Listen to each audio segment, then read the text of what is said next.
अभी आप देख रहे हैं घोपा घोप मीडिया। हम पहुंचे हैं अभी एक गांव में जहां पे देवर भौजाई में सहनशीलता घटना घट गया है। तो इन्हीं के मुखार बिंदु से सुनना चाहते हैं ये घटना कब घटा और कैसे कैसे घटा।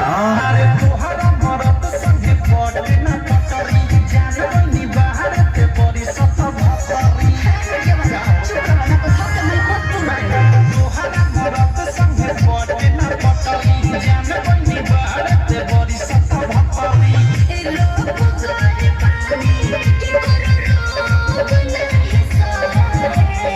साफ सुथरा बात बताओ, एक सेकंड, साफ सुथरा बात बताओ कि तू पति के साथ रहबू कि देवर के साथ रहबू? हम देवर के साथ रहूं।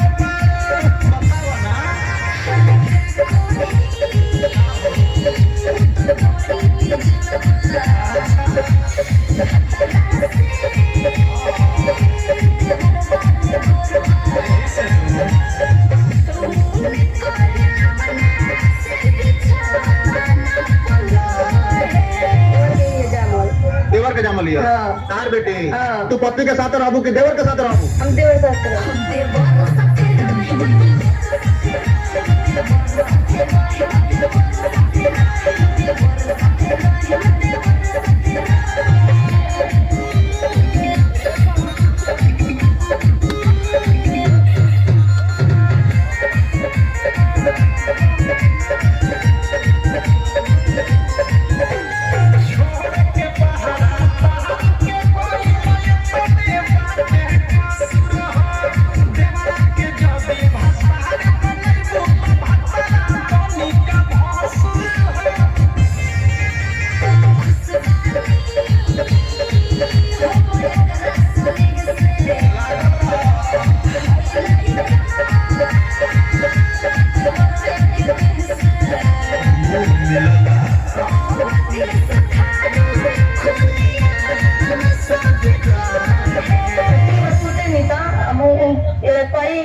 देवर साथे मरायम जब सुतले नहीं सब कर लेंगे देवर साथे।